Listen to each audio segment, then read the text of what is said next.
opener September 8th against the Raiders. The Rams continue to be cautious with quarterback Matthew Stafford's hamstring injury. Stafford is limited to only stretching exercises in practice. The Rams are saving him for their regular season opener September 8th at Detroit.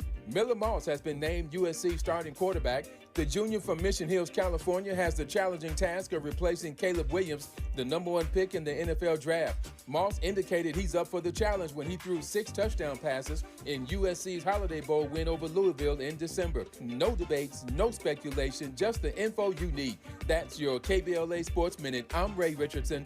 More news, opinions, and conversation when we come forward on KBLA Talk 1580. I need your dollar, that's what I need. KBLA Talk 1580 celebrates small businesses, the enduring lifeblood of our community, with the launch of the KBLA SMB Marketplace. For the first time, small to medium-sized businesses will have an opportunity to promote their goods and services on KBLA and take advantage of our powerful reach and local marketing power. The SMB Marketplace is hosted exclusively on KBLA1580.com and is accessible from all our social media channels. Whether you're a small mom and pop restaurant, a car dealership, or a professional practitioner, we invite you to join in this new KBLA Talk 1580 initiative to promote your business. As a Black-owned small business, you don't want to miss this unique opportunity to gain new customers on KBLA Talk 1580. For more information, contact us today at smb@kbla1580.com. That's smb@kbla1580.com. At KBLA Talk 1580, we've got your black. And if I share with you my story, would you share your dollar with me? Time to get it. Hey, I need it. 1, 2, 3, go!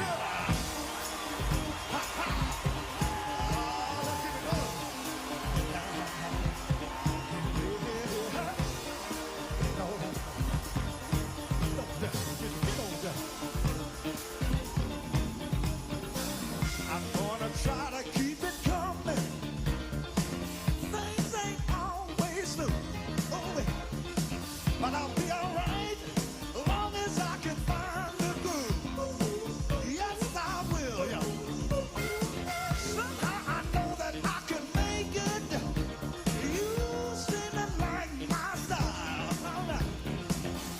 Don't you worry, I'm gonna be around a while. Yes, I will. I'm just happy to see you talk to me back in style again. Live from the Democratic National Convention in Chicago. I'm Tavis, Smiley, and I'm so glad to see you and me back in stride again.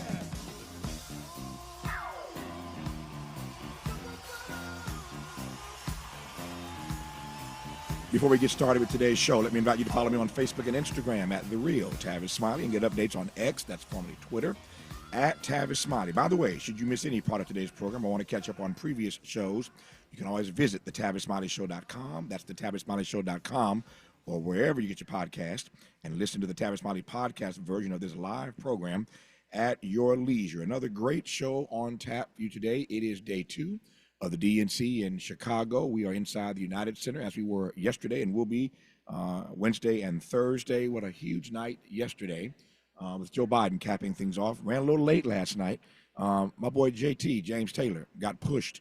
JT was supposed to close the program last night, and that did not happen. He got cut last night. We saw JT yesterday here in rehearsal inside United Center, and I was looking forward to seeing my friend on stage last night. That did not happen because the program went so late.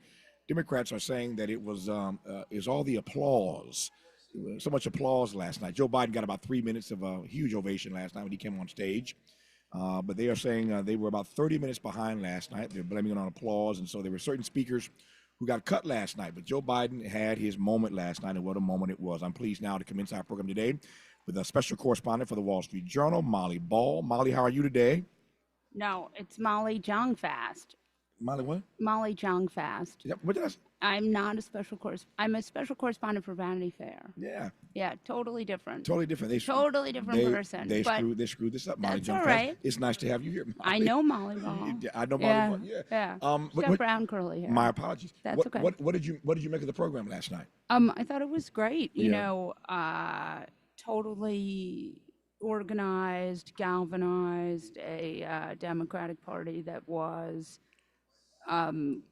committed to its nominee, who has only been the nominee for 1 month, and has managed to unite all of the fractions and get the Democratic Party, as in array as I have ever seen it. I concur with you in the sense that it happened so swiftly. Yeah. And one of the things last night, this may not be the popular thing to say at the DNC, so I'll whisper this just to you. Yeah. Nobody's listening anyway. Yeah, Just to yeah.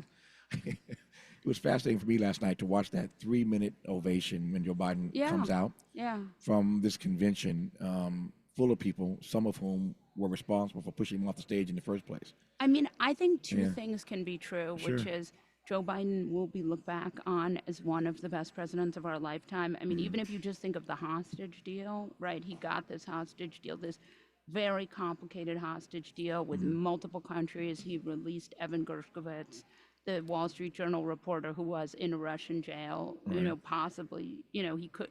So I think that it can be, two things can be true. One is that he's been an incredible president, and he probably saved American democracy from another Trump term. And the other, that he was not able to campaign in a way where he would have won against Donald Trump. And the existential threat was so much so that Democrats did what they had to do. And it was both heartbreaking and necessary. And I think that when you watch Harris Walls, and, she was at, she's been in Wisconsin and Pennsylvania, and she took a bus tour. She's in a different city sometimes twice a day. Walls, too. I mean, they are campaigning at breakneck speeds. And to watch that versus Donald Trump, who, the week that they did, they did 8 stops or something, he did 1. So I think that, part of winning the presidency is being able to campaign. And when you're 81, it's just really hard to be in a different city every day. I mean, I'm 46 and I'm exhausted. Yeah, and that makes 2 of us. 3 days. That makes 2 of us, Yeah. Smiley. That makes 2 of us. I mean, they're not supposed to be superheroes. Yeah. Legacy-wise, clearly last night was about his legacy. Yeah. Again, the ovation was huge last night. What do you make of how the way he handled last night, what he said last night, will play legacy-wise? So what I think the two most important things about Joe Biden is that he was the vice president. And I think he thinks this. I mean, it's not the 2 most important things, but I think legacy-wise, 2 of the larger things is that he was the vice president for Barack Obama and the president for Kamala Harris. Wow. And that, and he says that, he says I was the scaffolding that was needed at that moment. And I think that is in some ways the thing he is incredibly proud of. Now, that said, I would say legislatively, Inflation Reduction Act, incredible piece of legislation. None of us in the political world thought he would pass it. There was so, much. And again, remember, American inflation is lower than any other fancy country, right? Any other affluent country. And that is because of this government spending, not caused by it. So I would say that. I also think, look, when the relationship that Harris has to Biden cannot be faked. And his message has been, if you want to honor me, you elect her. And, anytime I talk to anyone in the campaign staff, they say, we are the Biden-Harris campaign. And now we're the Harris-Walls campaign. It was so seamless, and I don't think you can fake that. And when she went to Wilmington, they were on the phone, and they're crying, and he's saying, you go for it, kid. Yeah. So I do think that that seamless transition really is about that. No, it was quite a night. Tonight, former Presidents Bill Clinton, Barack Obama, and Michelle Obama. Yes. Be fascinating, whether they close with Obama, which Obama they close with. one is more popular than the other these days, so it'll be fascinating to see whether they close with Michelle or whether they close with the former president. We shall see. I do not know. What I do know is that Molly Young-Fast makes a powerful and prescient point, which is that Joe Biden will forever be able to say, if Kamala can pull this off, that he was the vice president to the first brother president. Yeah. And the president to the first sister president. Yeah. That's a big deal. That's a big deal before you even get to the legislative agenda. It's a powerful point. Molly Jungfast, special correspondent for Vanity Fair. Thank you for coming in. Good to see you, and have a great rest of the day. Thank you. Thank you for your time. You're listening live from the DNC in Chicago to Tavis Smiley. From Leimert Park with love, this is Tavis Smiley. Make a move into a home of your own. With City National Bank's Ladder Up Home Loan Grant, you could receive up to $20,000 that you never need to pay back. Use it toward your down payment, save on closing costs, or to buy down your mortgage rate. Find out more at cnb.com/ladderuphome. City National, here for every stage of the journey. Property must be in a qualifying market in California, New York, or New Jersey. Additional terms and conditions apply. Not all applicants will qualify. Terms are subject to change without notice. City National Bank is an equal housing lender. Member FDIC. NMLS number 536994. Hello, KBLA listeners. This is Senator Steve Bradford, and I'm inviting you to the 21st Annual Gardena Jazz Festival, Sunday, August 25th at Raleigh Park. And this year's lineup will be amazing, opening up with Fernando Pullum Youth Orchestra. The Inner City Youth Orchestra Jazz Ensemble under the direction of Chuck Dickerson will be cooking with biscuits and gravy. The amazing saxophonist Mindy A. Bear, 8-time Grammy Award-winning a cappella group Take 6, the always soulful Mesa, and the grown and sexy Will Downey Jr. You won't want to miss it. Tickets are on sale. General admission is $30. Box seating is $75. And unfortunately, our reserved seating is all sold out. So for ticket information, you want to go to GardenaJazzFestival.com/tickets. That's GardenaJazzFestival.com/tickets, or call 310-217-9537. Look forward to seeing you for a day of fun, music, and family on August 25th for the 21st Annual Gardena Jazz Festival. And remember, well, alcohol-free, smoke-free environment. See you soon. Did you know your life insurance is an asset you can sell? I'm Jay Jackson, CEO of Abacus Life. For almost 20 years, Abacus has been purchasing life insurance policies from seniors just like you. And at abacuspays.com, we've created a free policy value calculator so you can find out the worth of your policy in just seconds. There are no fees and no obligations. Get real value from your life insurance when you need it with Abacus.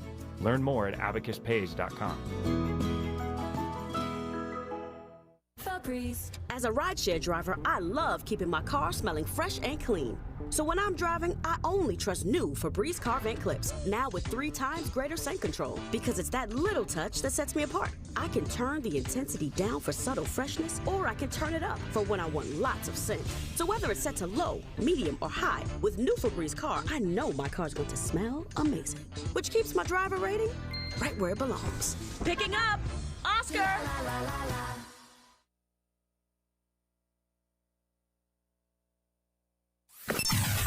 Sometimes he fails at fitting in, but we're okay with that. You're inside the Tavis Smiley Show.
In Chicago, it is we were talking earlier with Molly from Vanity Fair about the fact that Joe Biden is in a unique situation. unique place in that he will be able to claim henceforth and forevermore that he was the vice president to the first black president, and will be the president to the first black female president, first brother president, first sister president. He's connected to both of them. If Kamala Harris can pull this off, we shall see. But the enthusiasm in this place last night was raucous.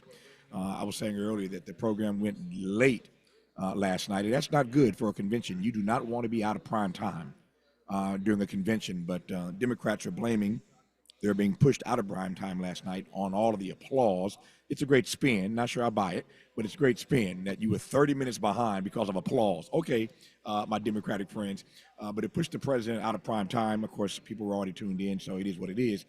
I can assure you they would not have that problem tonight. They are not going to put Michelle Obama and Barack Obama and Bill Clinton out of prime time. Certainly not Michelle Obama. Or former president for that matter. So we are excited about day 2, and we're pleased to be here inside the United Center. Things are getting busy around here. I am pleased to welcome John Iadarola, who is host of the Damage Report on the Young Turks Network, to get his take. I'm just moving through all of my media friends before we get deeper into today's show to get a sense of how they regarded, or not so much, regarded last night. So, John, good to have you on the program. How are you today, sir? Good to be here. It's a very exciting day, not only for the big speeches of tonight, but you don't often get a chance to speak with a legend. Oh, so glad to be here. You are too kind. Thank you, sir. So what did you make of last night?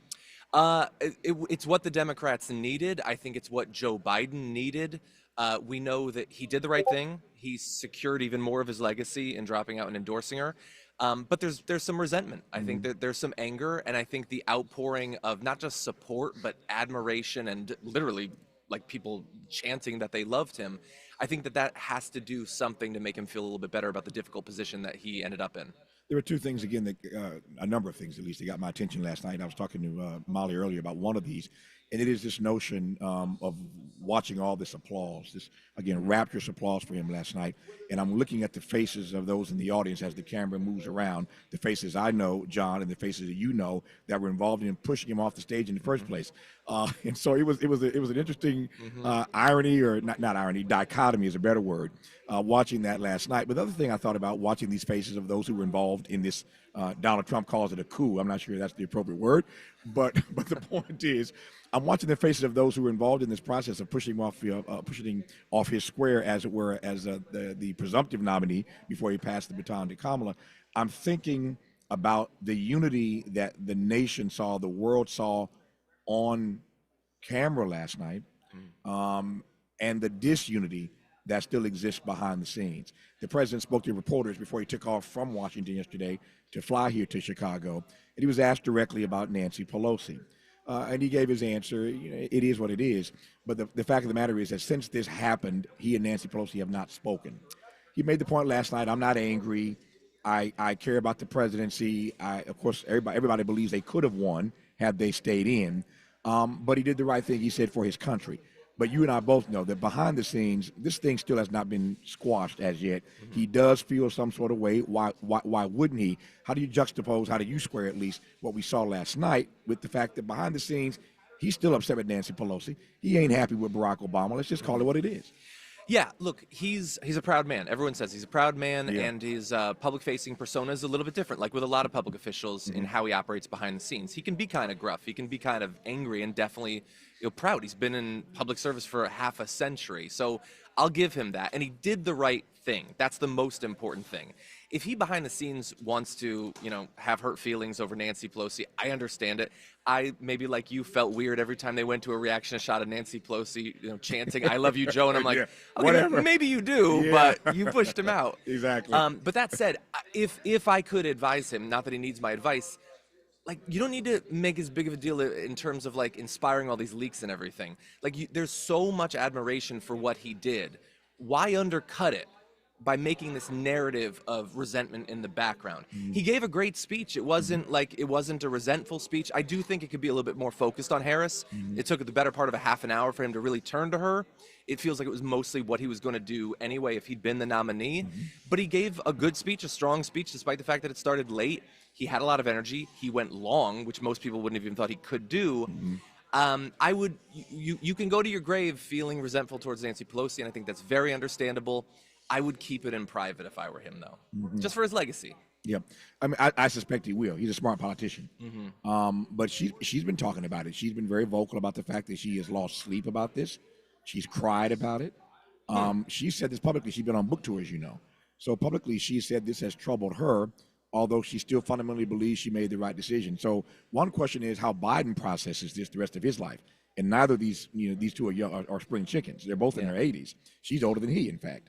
Pelosi is. So the question, one question is how he processes this, and I hear your advice. I think it's great advice, John. He should probably keep it private. But Nancy Pelosi is already, cavilling about this in public. It's clearly bothering her. Yeah, I find that fascinating because there's these are political animals, and Nancy Pelosi is like a shrewd political operator. That's how she stayed relevant for as long as she has. That's the name of her book, The Art of Power. There you go. Yeah. And the idea that it would be deeply emotionally affecting her, I actually find to be very interesting. I would not have expected that. I think that some of the feelings, everybody is going to feel a lot better if in 70 to 80 days Harris wins. If she wins, if the Democrats, maintain control of the Senate, if they take the House back, a lot of people are going to feel a lot better about the decision that was made. If she falters, if she loses, then I think Biden is going to feel way more justified in his anger. Nancy Pelosi is going to have more guilt. So I think a lot of it is really going to come down to Election Day. Again, this may be heresy to say at the Democratic convention, and yet people who know me know that I try to speak the truth as I see it and ask, I think, the right questions. So let me follow what you just said a moment ago, John. Let me go back, and then we'll come forward. So I'm thinking about Joe Biden, and this story is, I'm not sharing a story that hasn't been shared before. But Joe Biden obviously wanted to run when Hillary ran, and Barack Obama made it clear to his vice president, I'm supporting Hillary. And he had, as everybody knows, he made essentially Joe Biden stand down. And Joe Biden stood down and allowed Hillary Clinton to run after Obama. We know how that ends. She loses to Donald Trump. Just after midnight, when the networks called the race for Donald Trump, Joe Biden, at the vice president's residence, picks up the phone, calls the residents in the White House. The president picks up the phone, and all he says was, "Boss, I told you," and he hung up. He calls Obama after midnight and says, "I told you she couldn't win." He hangs the phone up. That's Biden calling Obama, reported in a number of places over the years. So to your point now, John, I'm thinking, what happens if they push Biden off the stage and Kamala doesn't? I'm going the flip side of where you went. Yeah. What happens if Kamala doesn't pull this off? One, how does Biden feel? But more importantly, how do Democrats feel after pushing this guy off? And he said repeatedly, I'm the only guy who's beaten Trump, and I believe I could have done this. He had one bad debate, et cetera, et cetera, et cetera. So let's take the flip side of that and just play with it for a second. If she doesn't win, how does Biden feel? If she doesn't win, what do Democrats say? Yeah, that's a great question. And I'll engage with it. I will say, if Trump wins, we're going to be facing so much mess that I don't think most of us are going to at that point be thinking about Joe Biden. We're going to have other things to think about. Good point. We're going to be thinking about an 8-1 Supreme Court, maybe. There you go. But it's a good question. Yeah, I think he will feel vindicated for the rest of his life. I think Nancy Pelosi, maybe that will be the last thing that she really thinks about politically for her life. But while they'll feel vindicated, that doesn't mean that it was a bad decision. She was polling better. She is polling better now. The vibes of the campaign are different. Anything can happen. The economy could crash. There could be some sort of horrendous terror attack. Donald Trump could, late in life experience a little bit of control of his impulses. There's different things that could change the race, but we are in a indisputably better position than we were. I don't think anyone really doubts that. I think that Joe Biden has personal reasons to be mad. I don't think he really has political reasons to be mad. That said, it's a great anecdote, and I hadn't actually heard that from 2016. I have no doubt that it'll be even stronger this time because it'll be more personal for him. Yeah. You are with a network, of course, called the Young Turks, and I want to ask you a couple questions about young voters this time around, what your sense is of how they show up. Clearly, they could make the difference if they come out en masse. They came out in huge numbers for Obama when he ran. That was a historic race. Kamala's race is a historic race, and yet lightning doesn't strike twice, in the same way, which is not to suggest that she cannot and will not inspire young people. I'm not feeling that at the same level as I felt it in the Obama era. That's just me. I could be wrong. But what's your sense of how, speaking of the Young Turks are going to show up in this election? Yeah, I think it's great to bring it back to Obama. That was, I was in grad school for that. I felt it on the ground, the excitement. I think that there are elements of that we're experiencing. I think the sort of joy and optimism, the renewed sense of hope. We were coming out of the Bush years at that point. We're coming out of the Trump-Biden years now. So I think there are threads of it. But one thing that I think Harris can really double and triple down on is, with Obama, there wasn't just abstract vibes. There was a platform. There were big promises. There was seemingly a big shift to a more progressive sort of domestic politics. And I think that she's done some good stuff to go in that direction. Choosing Walz, I think, is a great choice. The stuff that he got done in his state, I think it's a great track record. And the policies that she put out last Friday on housing and affordability of drugs and those sorts of things, those are great. She should stress those in her speech. But I think that in addition to the vibes, give people more specifics in terms of what they can hope for if she gets in. I don't know if she can match Obama. I bet that she will match Biden's numbers at least, and young voters were super important in 2020 as well. But yeah, I do agree that there's more that could be done. Super hard to match Obama. We'll see, but she's going to get the Obama rub later on tonight, so maybe that'll help. And what's your sense, again, given that you're on this network, the Young Turks, which I know rather well, what's your sense of, when this convention is all said and done, whether or not they will have, I want to use the right word here, John, whether or not they will have adequately addressed, whatever that means, adequately addressed the concerns that this ticket is too progressive? Yeah, that's interesting, because look, Donald Trump has tried to go through a couple different phases of attacking Harris, and most of them have been absolute disasters. Super personal, racist, misogynistic. Now he's in an area of just calling her Comrade Kamala. That's what they're trying to focus on. Look, I think it's a fine thing to critique if you think that she's outside of the Democratic mainstream. I think she was one of the more progressive senators when she was in the Senate. But that said, what she's running on is they're wildly popular policies. Walz's agenda was wildly popular among his state. There's no backlash of voters to him, so I don't see why she would experience anything like that either. She's not calling for an end to fracking. She's been critical of it in the past. She's not calling it for it now. She's not calling for Medicare for all. She's not pushing for those things. She might be more supportive of something like a Green New Deal. She's not campaigning on the Green New Deal. So I think that while I would like those things, I consider myself more progressive than Harris. I think that she's being pretty pragmatic and strategic in how she's presenting herself. There's elements of progressivism, but she's not making it like the bedrock of her run. You got 30 seconds left here. To your point, you and I agree. I am far more progressive than Kamala Harris. No question about that. And the question is whether or not progressives, after this convention, given their choices, fall in line. Look, I think the one big lingering question for a lot of younger progressives is, a ceasefire. It's a situation in Gaza. There have been some references to that. AOC talked about it. I have a feeling that she probably will. Biden talked about it. And so I think they acknowledge that that's an issue. And so, look, that's the necessary first step, and we'll see if they can do more. John Adirola is the host of the Damage Report on the Young Turks Network. I've been honored to have had John on this program for the first time, hopefully not the last. John, nice to see you, my friend. It was my honor. All the best to you. You're listening to Tavis Smiley live from the United Center at the DNC in Chicago. Helping to stretch your moral and political imagination. This is Tavis Smiley.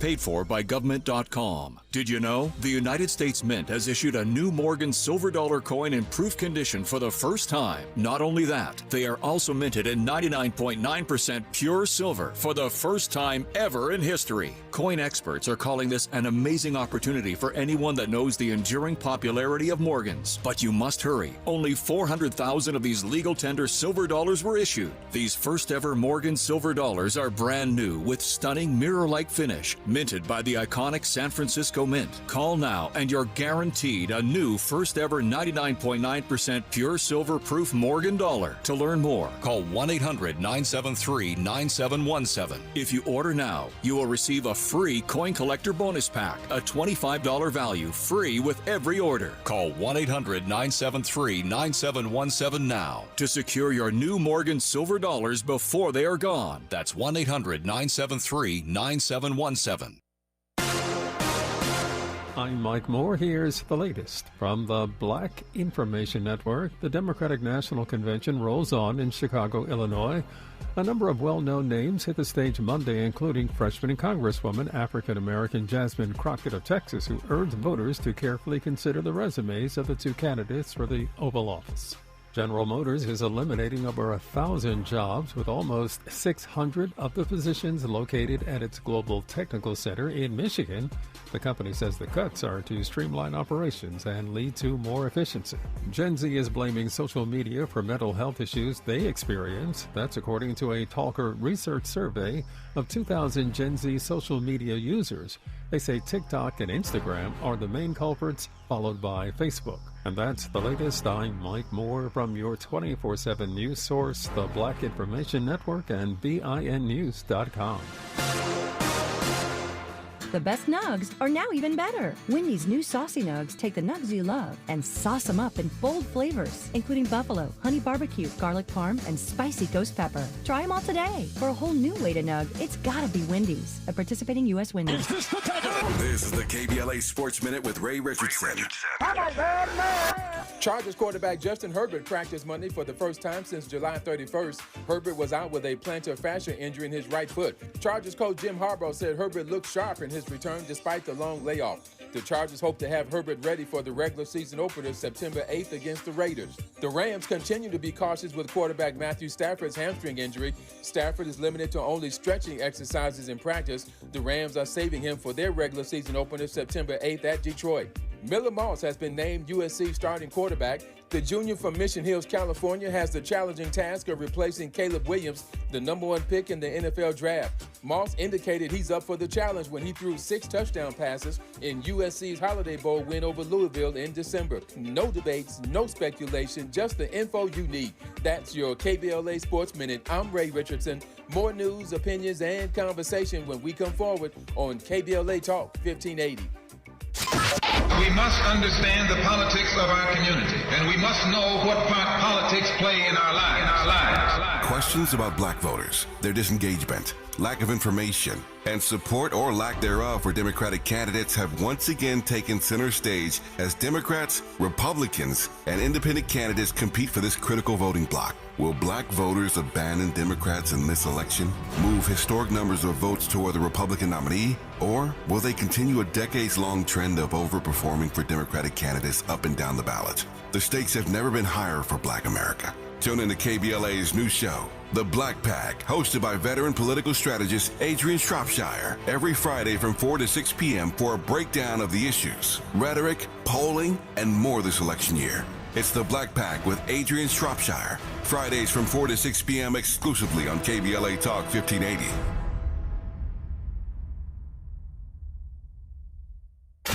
You're listening to KBLA Talk 1580, where climate is king. Climate is king. Hi, I'm Kyle at Blindster.com. I started Blindster in 2010 in my garage after I overpaid for new blinds. I researched the industry, hired my mom, and 14 years later, we're one of the largest retailers of custom blinds in the U.S. Don't pay too much for new blinds. Go to Blindster.com. This is the story of the one. As a maintenance engineer, he hears things differently. To the untrained ear, everything on his shop floor might sound fine, but he can hear gears grinding or a belt slipping. So he steps in to fix the problem at hand before it gets out of hand. And he knows Grainger's got the right product he needs to get the job done, which is music to his ears. Call, click Grainger.com, or just stop by. Grainger, for the ones who get it done. Oh no, stomach issues again? Stomach issues? Who are you? Your pancreas. I could be the real reason for your diarrhea, gas, bloating, stomach pain, or loose oily stools. I thought it was my stomach. People often do, but any of these symptoms could mean having a condition called exocrine pancreatic insufficiency, or EPI. With EPI, the pancreas doesn't release enough enzymes to break down food, but EPI is manageable. Use the symptom checker on identifyepi.com and speak with your doctor. That's identifyepi.com. Sponsored by AbbVie. Enrolls you into recurring automated text messages. Consent not required to purchase. Message and data rates may apply. Hey, Dan, how you doing? Haven't seen you around the gym for a while. Yeah, I've really fallen off. Since I turned 40, I just don't get the results I used to get. Could be lower testosterone. Lower T? Yeah, I went through it a while back. Once you hit 40, your body has less free testosterone. I got Nugenix Total T, and it's made a huge difference for me. I've seen that ad on TV. Is it for real? Oh, yeah. The key ingredient is something called Tesnor, which helps boost free and total testosterone levels to help you trim up and stay lean. And it's made a difference for you? Man, I feel like I'm in my 20s again, at work, in the gym, and in the bedroom. Are they still giving out complimentary bottles for people to try it for themselves? Yeah, you just need to send them a text. Text LION to 42424 right now for your complimentary bottle of Nugenix Total T, the #1 selling testosterone booster at GNC. Plus, text now and we'll include a bottle of Nugenix Thermo, our most powerful fat incinerator ever, to help you get back into shape fast, absolutely free. Text LION to 42424. That's LION to 42424. Febreze. So my home is also my office, and before I can focus, every room's gotta be clean. That means tidying up, then spraying my Febreze Air Mist. Ooh, that's fresh. Febreze Air Mist scents are all high quality. They fight any weird funk, and they give my air an instant boost of freshness. So not only does my home smell good, I feel good too. After I Febreze, it's time to start my day. Breathe happy, Febreze, la la la la la. He's a paradigm pioneer and the top-rated African-American talk show host in the nation, according to Talkers Magazine. You're tapped in with Tavis Smiley right now. You are indeed, and I'm glad about it. We are live inside the United Center in Chicago, side of the Democratic National Convention this year. And what a convention it is so far. Yesterday was just energetic. It was really off the charts, frankly, the energy in this place. And I'm pleased now to have a guest who I've been wanting to talk to for quite some time. I wanted to talk to him a few months ago, and we couldn't quite get things worked out. But I'm honored to have him literally seated right next to me here inside the United Center. His name is Dean Phillips, longtime congressman out of Minnesota, so he knows Tim Walz quite well, the running mate, who will speak tomorrow night. So we'll talk about Tim Walz in a minute. But I wanted to talk to him a while ago because he is a sitting Democratic member of the House who chose to run against Joe Biden in the Democratic primary. In the end, it didn't really matter because Joe Biden is no longer the nominee. We'll talk about that. But I'm pleased to welcome Congressman Dean Phillips to this program. Congressman, how are you, sir? I am fantastic, Tavis. What a joyful, energetic, amazing change from just a few weeks ago. It is. It has changed. I mean, wow. It has changed dramatically. I want to make the most of these 10 or 12 minutes I have with you. So let me jump right in. When we all saw news, some months ago now, that you, a sitting member of the House, were going to challenge Joe Biden for the nomination. My mind went immediately to Ted Kennedy, Jimmy Carter. Really the last time this has happened historically inside the Democratic Party. What was on your mind then? Tell me quickly why you decided to challenge Joe Biden as a Democrat. Sure. Well, the reason is because I think conventional wisdom in politics can be real dangerous. Mm-hmm. We have this belief and tradition that if we have an incumbent, doesn't matter how strong he or she is, how well positioned, we just go with them. And I adore this president, Joe Biden, a good man, competent, 50 years of dedicated public service. But I've known him for a decade. I've seen him. I started to see the decline in front of our caucus when he appeared in 2021. I saw the polls start shifting. As a member of Congress, we spend a lot of time at home and listening to people. And that shift was dramatic, a diverse shift, politics, races, religions, creeds. And we were talking about it in the caucus. And then when he decided to run again, we were surprised. We thought he would be the bridge that he promised to. So despite our affection for him, there was concern. And I started making public calls for others to just join the primary. That's why we have primaries, not coronations. That's what this whole country's all about. I called some governors directly to encourage them to participate. Eventually, it became clear in the fall of last year that nobody was going to get out of line, cause a little bit of good trouble, as John Lewis would say, sure. and at least provide an alternative and create the conversation that I knew, Tavis, we were going to have sometime before this next election.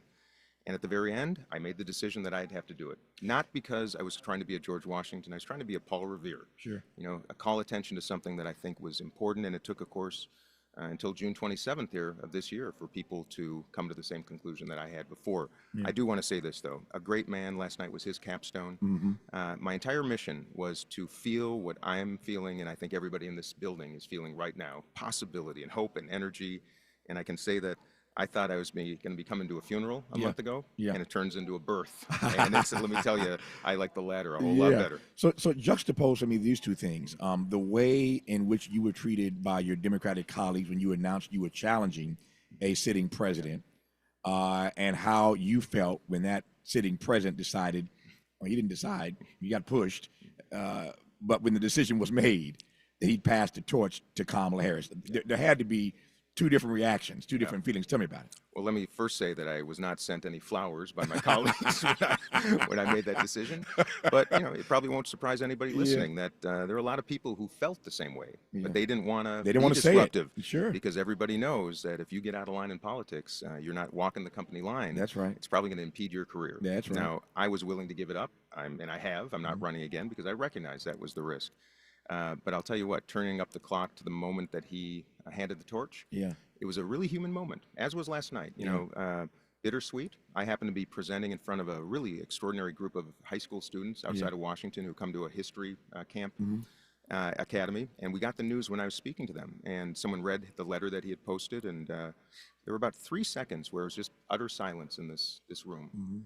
Young people, me, some older people, and we recognized it was a moment in history. And it wasn't joyful, it wasn't celebratory, it was a little bit bittersweet.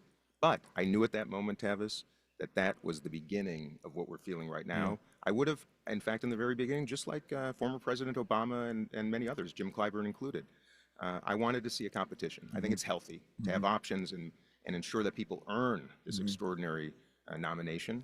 But I got to tell you, the way that Kamala Harris consolidated support in 72 hours is, to me, the most extraordinary hallmark of leadership I've ever seen. So I think the way it's working out is actually quite remarkable. But in the future, I will not be quiet in my demand that we ensure we have competitive primaries no matter what, if an incumbent is not well positioned.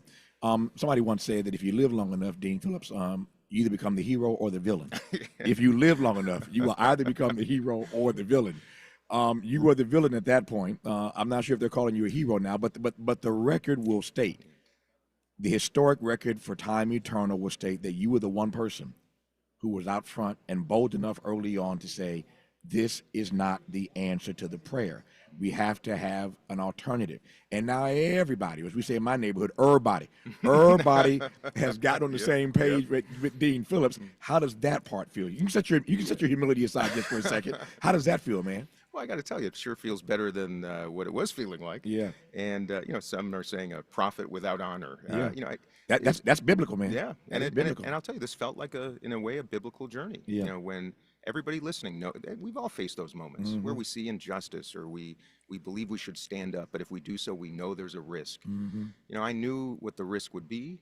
I was comfortable with that. And part of this, let me honor my birth father, who was a U.S. soldier who was killed in Vietnam, and I visited the site where he died in Vietnam just about a year and a half ago, right before I began this journey. And I recognized there have been 1 million Americans who have actually given their lives to serve this country. And the least I could do as a member of Congress, for gosh sakes, is pursue my principle, even if it was uncomfortable, even if it would mean the end of this career. And I thought about these people, my predecessors in the House of Representatives in the late 60s, the ones that passed the bill that actually afforded my father education because he was poor. And the same people then would vote to go to a war and that would cost his life. That's the power of this position. And I didn't want to waste it. I ran against Donald Trump essentially after that election in 2016. I woke up the next morning. My 2 daughters were in tears. These young women of privilege were fearful of their futures. And I thought, if they're fearful, there must be millions waking up this morning feeling a whole lot worse. And I figured I got to do something. Flipped a district that had not voted for a Democrat in 60 years. Resisted Trump, was trapped in the chamber on January 6th. Saw the man walking right back to the damn White House. And I said, I got to do something. And that was the capstone of this brief but extraordinary experience in Congress. You have any regrets? And I'm asking that in part because you said you weren't going to run again, but now you got what you wanted. There's a different nominee. Her name is Kamala Harris. And you could still be in Congress, ostensibly. Yeah, but part of the problem I think in Congress, Tavis, is we have too many people that are sticking around way too long, which precludes opportunities for new generations. But you're a young guy. Well, thank you. There's the only business in the world where 55 can be a young guy, but nonetheless, I appreciate it. You're a baby in politics. Yes, I'm an infant. These guys are in their 80s. Pelosi, Biden, And I, in fact, when I came to Congress, sworn in 2019, I was one of those in the early days there, saying I think it's time for change. We had 3 leaders who had been in those seats for 20 years. It was time for them to open up some space for new people. And I think we need to consider opening more of those doors. I served 6 years, 3 terms. I've loved it. It's been painful, but I've loved it. And I'm not saying I would never run again, but I think it's important that we open some space and place for others to participate. I want to ask Dean Dean Phillips about, Sure. I'm confusing names here. Hey. I want to ask Dean Phillips about Tim Walz. Sure. They're both from Minnesota. We'll do that part when we come forward on Tavis Smiley. From California to the Carolinas, everybody's listening to Tavis. More when we come forward. We asked seniors how to prevent Medicare scams. My best advice, if you get a phone call, do not talk to the person. These people are well trained. Don't talk to them. They don't know me. They're just trying to scam me. Don't be fooled. Hang up. Just hang up. Never give out your Medicare number. They're going to get your number to put in a false claim. If I get a call from someone, I don't pick up the phone. And should I pick up the phone and they ask for information, then I hang up. How do you detect Medicare fraud?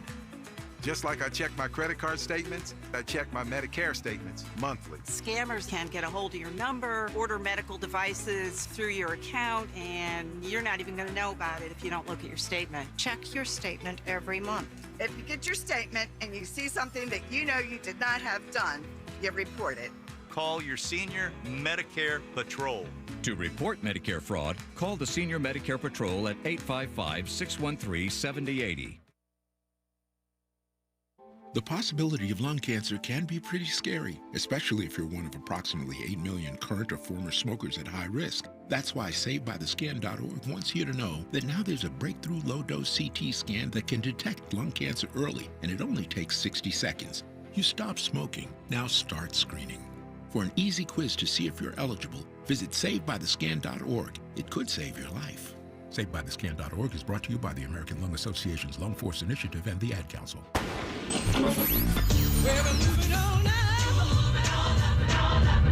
Tavis is like George and Wheezy. He's moving on up. Last year, Tavis was number 45 on the Talkers magazine list of the 100 most important radio talk show hosts in America. Wait for it. Wait for it. The 2024 list was recently released, and Tavis has jumped to number 33 on the list of the nation's most important talkers, making him the highest-ranked African-American on the coveted roster.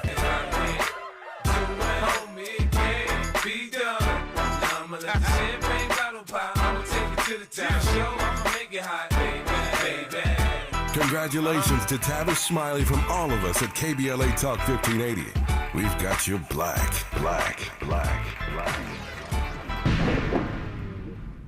Looks like Bobby needs a ride again. Grab the keys. Let's take our auntie to the swap meet. Grab the keys. Whether you're giving rides or hauling gear, do it all in a Chevy SUV. Head to your local Chevy dealer, where well-qualified buyers get 1.9% financing on all 2024 Malibu, Colorado, Blazer, Equinox, Trailblazer, and Traverse limited models. Chevrolet, together, let's drive.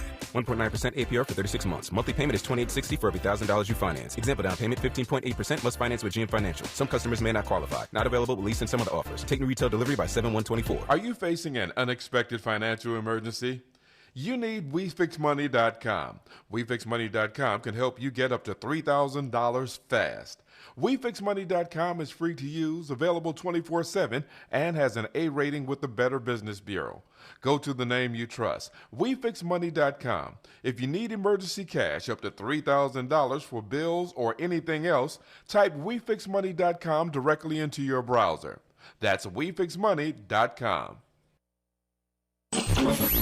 Freedom is an endless meeting, so let's get back to it with Tavis Smiley.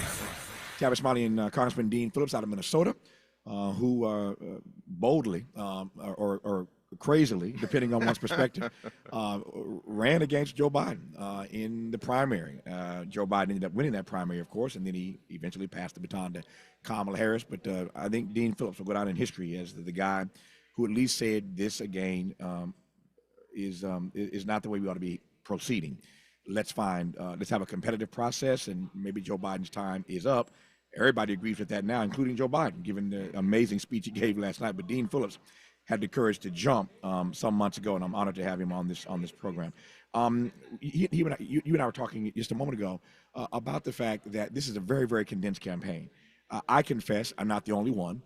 I was one of those persons who thought that this short runway would be problematic for Kamala. It turns out now that the short runway may be the best thing for Kamala And I think people are starting to see it that way. I raise that because what troubles me these days is that this line no longer exists between campaigning and governing. The campaigning never stops. There is no line between campaigning and governing. I wish we were like other countries. We could do this presidential thing in like 3 months, not 3 years. Exactly. And what you just referred to may actually be the greatest gift of this whole this whole circumstance, which is a shorter campaign cycle. You know, I think it's fair to say most Americans are not far left and far right. And politicians, when you go through a primary, you're forced, as Kamala Harris was in 2020, forced to move either left or right, depending on your party, to take this mantle after the primary process. Allows her now to speak to the overwhelming majority of Americans. That's one great benefit. The other is this compressed timeline. People are recognizing, we like this. This is how other countries do it. And as a member of Congress, I can tell you firsthand, we are so focused on winning our next election that we cease to build the relationships, dedicate the time to build friendships, relationships, and get good work done. And because that's the system. It begs for constantly raising money. Tavis, 10,000 hours per week is what members of Congress spend raising money. 10,000 hours per week collectively. You aggregate that over the course of a year. Is there a job in America where you could spend about 40% of your time doing something on the side and keep it? No. And that's the system dictates. You know, we have a duopoly that likes to protect it. So my proposition is maybe we should look at doing a shorter, condensed campaign season like other countries. And I think America would benefit from it. I think campaigns would be the better for it. And it would also, most importantly, allow time to do the real work. Well, they say it takes 10,000 hours to get good at something. Yeah, and let me tell you. That's why you guys are so good at it. Really good at it. They're really good at it. I digress. Our remaining moments with Congressman Dean Phillips when we come forward on Tavis Smiley. This is getting good. Yeah, man. Tavis Smiley continues when we come forward. If you're like me, 60 and retired, making ends meet, especially here at the supermarket and drugstore, is tough. I'm so blessed to have found benefitscheckup.org. It's a free and confidential website from the National Council on Aging that connected me to $1,200 a year in programs that help pay for food, medicine, utilities, and more. Maybe it can help you. benefitscheckup.org. You know where you want to go in life, and City National Bank can help. City National knows the dedication it takes to build your vision for the future into a reality, and our team is here for you. We have a wide range of options to help, from personal savings accounts to interest-bearing money market savings accounts and more, all designed to help you get where you want to go. City National, here for every stage of the journey. Learn more at cnb.com. City National Bank is a subsidiary of Royal Bank of Canada, member FDIC. KBLA Talk 1580. We've got a lot to talk about. KBLA Talk 1580 believes in community empowerment through the arts. Tia Chucha Central Cultural is on a mission to transform community in the Northeast San Fernando Valley and beyond through ancestral knowledge, the arts, literacy, and creative engagement. The Northeast San Fernando Valley has a population of about 500,000, the size of the city of Oakland, yet it has no bookstores, art galleries, or full-fledged cultural spaces until Tia Chuchas opened its doors in 2001. Founded by renowned poet and activist Luis Rodriguez, Tia Chuchas Cultural Center provides a year-round free or low-cost arts and literacy bilingual intergenerational programming in mural painting, music, dance, writing, visual arts, healing art sessions, and healing talking circles. Activities also include Mexica, Aztec dance, indigenous cosmology, philosophy, and 2 weekly open mic nights, one in Spanish, the other in English. In addition, they host author readings, film screenings, and art exhibits. To express yourself, heal yourself, attend an event, or volunteer, please visit www.tiachucha.org. That's TIACHUCHA.org. This is a community call to action from KBLA Talk 1580. And now Martha Stewart for Skechers. When I make a dish or embark on a craft project, I always use the finest, most fabulous ingredients and materials. Which is why, when it comes to footwear, I love Skechers. Because Skechers is the comfort technology company and uses the most luxurious, innovative materials and designs to make wondrously comfortable footwear with all the fits and features like Arch Fit and Skechers' world-famous air-cooled memory foam. It's exactly the way I'd make shoes. Find Skechers at a Skechers store, Skechers.com, or wherever stylish footwear is sold. Less monologue, more dialogue. Tavis Smiley continues right now. I'm Tavis Smiley, live inside the United Center in Chicago at the DNC. It is day 2, and tonight feature speakers, the big ones, Bill Clinton, Barack Obama, Michelle Obama. I joked earlier, we'll see which Obama closes tonight because they're both pretty popular. We'll see who they close with.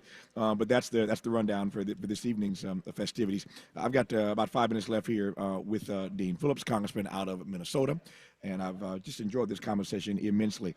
Tell me about Tim Walz. You know this guy. I had Keith Ellison on, who I know you also know. Keith's a dear friend of mine, Attorney General in Minnesota. He's the brother that prosecuted that case with Derek Chauvin and all those cops who killed George Floyd. An amazing job Keith Ellison did there. So I have a few good friends in the state of Minnesota. Now one of my new friends is Dean Phillips. So tell me about Tim Walz. Tim is an outstanding man. I'm so thrilled that Vice President Harris selected him. I think he can speak to a big swath of the country in the middle America, the breadbasket. He's a teacher, a National Guardsman, a gentleman. Minnesota still is an island in a sea of red. And he's a man that I think, like I and many others, we recognized after the George Floyd murder that we were mistaking quiet for peace. Mistaking quiet for peace. And he's that kind of guy. I think he's empathetic, he's compassionate, he's strong. And I think a great teammate for Vice President Harris. I think he represented a red district in southern Minnesota. Now he represents a pretty progressive state. He balances it well. He's friendly, thoughtful, and I think a super candidate. You said a progressive state. Minnesota is just that, a progressive state. Is this ticket, I've asked others, I've not asked Dean Phillips, is this ticket too progressive? There's no question, of course, the Trump campaign is going to position this ticket as like a communist ticket. I think it's fair to say, if you look at it objectively, you're talking about a former prosecutor who had to pivot left in the last election, and you're talking about a former red district congressman who pivoted left to become governor. I think in their hearts and in their heads, in their pragmatism, they probably represent more of America than the right will be positioning them as. But that's their challenge right now, is to be pragmatic, to be common sense, to be good listeners. And I think in their hearts, they are exactly what the country would like, as long as they can introduce themselves in the manner that I know they must. We have 2 minutes here left, and I want to close, I think, close on this note. And it's hard to not just sense it, but to feel the enthusiasm, the exhilaration, the excitement in this hall that we saw yesterday and we'll see again tonight when this audience sees Bill Clinton and Michelle Obama and Barack Obama. And yet I'm wondering whether or not all this enthusiasm, this exuberance is enough to affect the apathy, to impact the apathy that so many voters in this country still have, the enthusiasm notwithstanding. I'll tell you, I wish we could measure the energy and share it with this audience, because it is palpable and it's real, and I hope it's sustainable. Is it enough? No, this is going to become a race about policy. It's going to become a race about who's best listening to Americans. And I think that was actually a shortcoming of Joe Biden. He was talking about the economy being so strong when 60% of Americans are living paycheck to paycheck. That's what I think Kamala Harris and Tim Walz have to respond to. This energy is awesome. It's also quite spectacular that it's such a short window, but they're going to have to be ready to take on a very difficult candidate, and that's Donald Trump. And this is not a sure thing, better position than we were before. But I would issue a call to action to everybody listening that the only way to sustain this is to participate. 1 in 10 Americans voting in primaries, and then we complain about the candidates in November. Not enough people standing up to run for office, not enough people speaking truth to power and saying the quiet part out loud. That's what makes this country remarkable, and if we don't preserve, protect that, and promote it, Tavis, then we're in trouble. But this is beautiful and unsuspected and a remarkable moment in, I think, American political history. Congressman Dean Phillips of Minnesota did say the quiet part out loud, and history will regard that all the rest of us caught up to him. I digress. Congressman, good to have you on the program, so all the best to you. Such a blessing. Thank you, my friend. More of Tavis Smiley when we come forward. KBLA 1580 Santa Monica.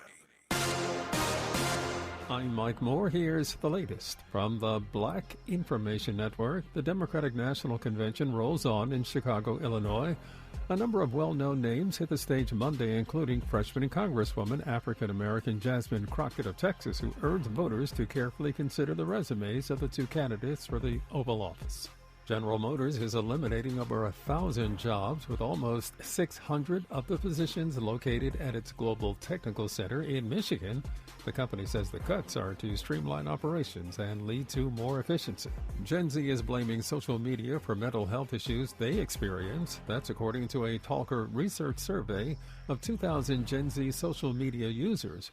They say TikTok and Instagram are the main culprits, followed by Facebook. And that's the latest. I'm Mike Moore from your 24/7 news source, the Black Information Network, and BINnews.com.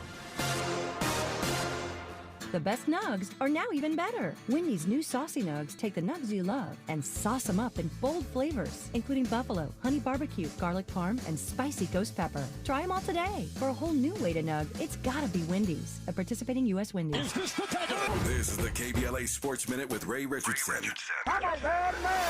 Chargers quarterback Justin Herbert practiced Monday for the first time since July 31st. Herbert was out with a plantar fascia injury in his right foot. Chargers coach Jim Harbaugh said Herbert looked sharp in his return despite the long layoff.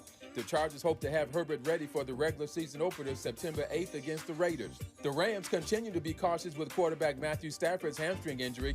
Stafford is limited to only stretching exercises in practice. The Rams are saving him for their regular season opener September 8th at Detroit.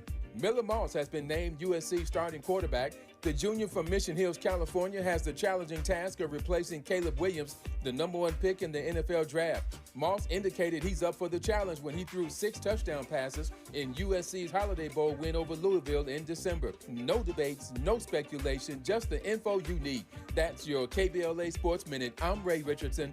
More news, opinions, and conversation when we come forward on KBLA Talk 1580.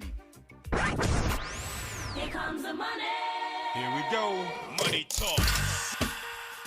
Here's what happens when you advertise on KBLA Talk 1580. 3, possibly 4 weeks ago, I heard an advertisement on your radio station from a company called Grid Solar. I would love to have that phone number so I can reach out to them with reference to solar panels being installed on my property. Our listeners are aware and engaged, but more than that, they are loyal. When they hear empowering messages that uplift their community and help them live better lives, they respond.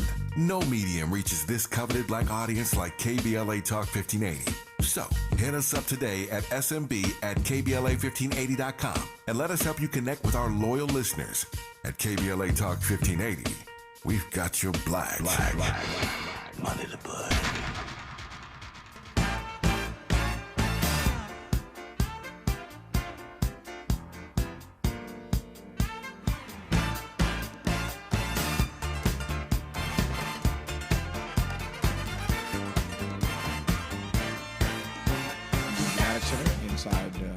We're in the United Center in Chicago for day 2 of the Democratic National Convention. I am thrilled to have you hanging out with us today. There are so many stations who are carrying this program this week. In addition to our regular affiliates, there are a lot of stations who are carrying us this week, and we are grateful for the 25 additional stations who are carrying. Joe Biden showed up in this hall last night. In case you missed our first hour, we talked about this in some length. But the president showed up last night